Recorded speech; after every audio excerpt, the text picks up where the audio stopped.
بديل اللودي. الهلال يستعد لمعركة أوروبية لاتينية.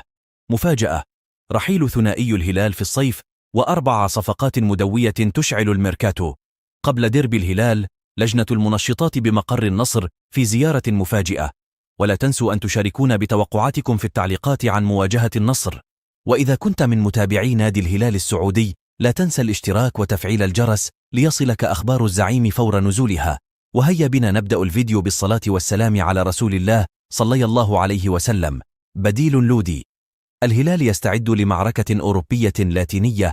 يبدو أن الهلال السعودي سيخوض صراعا شرسا من أجل الحصول على خدمات لاعب يعوض الرحيل المتوقع للظهير رينان لودي.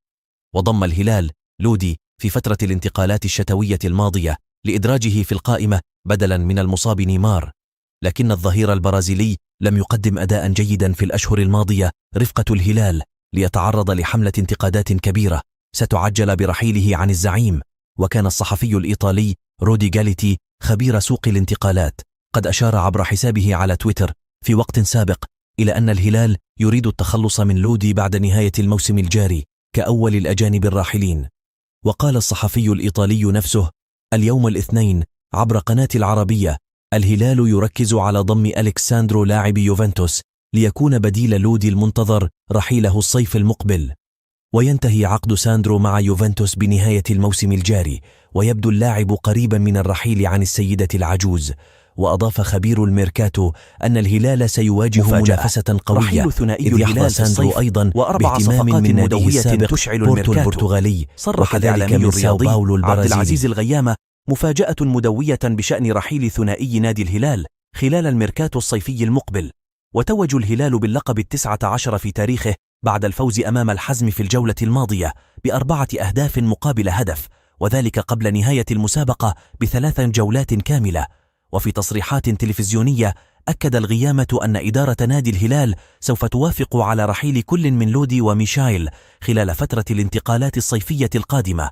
وأشار إلى أن قرار زيادة اللاعبين الأجانب سيضع الهلال تحت ضغط نظرا لأنه يجب أن يكون هناك عناية في عملية التعاقدات من أجل تحقيق لقب كأس العالم للأندية.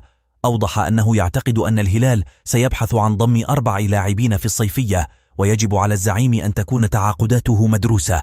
ويحل الهلال ضيفا على نظيره النصر الجمعة المقبل في تمام 9 مساء بتوقيت مكة المكرمة ضمن منافسات الجولة 31 من دوري روشن السعودي في زيارة للمحترفين في خطوة مفاجئة قبل أيام من انطلاق الديربي المرتقب بين الفريقين الكبيرين النصر والهلال بالدوري السعودي للمحترفين. أشارت تقارير صحفية اليوم الثلاثاء إلى تواجد لجنة الرقابة على المنشطات في مقر الأصفر العالمي. ومن المقرر أن يستضيف الفريق الأول لكرة القدم بنادي النصر غريمه التقليدي الهلال على ملعب الأول بارك في تمام 9 مساء يوم الجمعة المقبل في إطار منافسات الجولة 32 من الدوري السعودي للمحترفين روشن موسم 2023-2024.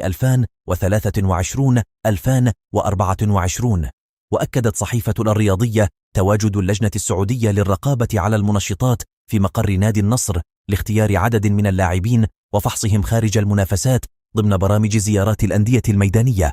وأثار تواجد لجنة المنشطات بمقر النصر اليوم الثلاثاء جدلا جماهيريا واسعا عبر مواقع التواصل الاجتماعي، حيث قال أحد المغردين: ما في غير نادينا. وكتب آخر: ليه ما يروحون مقر هذاك النادي الأزرق؟ وعلق آخر: لماذا قبل مباراة الهلال؟ يذكر أن الهلال حسم لقب الدوري السعودي للمحترفين بشكل رسمي قبل 3 جولات على انتهاء المسابقة، حيث ينفرد الزعيم بالصدارة برصيد 89 نقطة وبفارق 12 نقطة عن النصر صاحب الوصافة ب77 نقطة.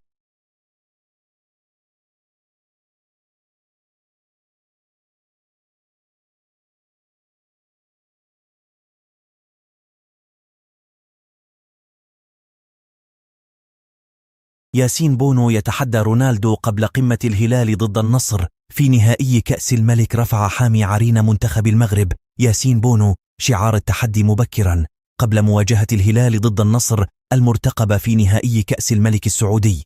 وتوج الدولي المغربي ياسين بونو رفقة فريقه الهلال بلقب الدوري السعودي لكرة القدم عقب فوزه على الحزم في الجولة 31 من المسابقة.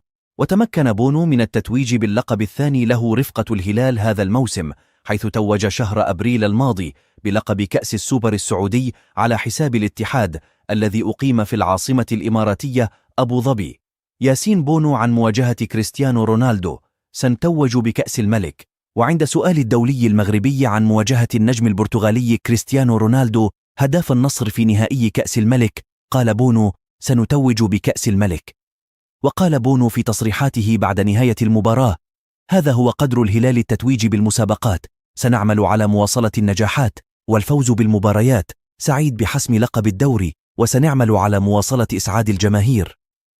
وتابع: الفترة المقبلة سيكون التركيز على لقب كأس الملك والتتويج بلقب المسابقة، وسنتوج به أيضا إن شاء الله.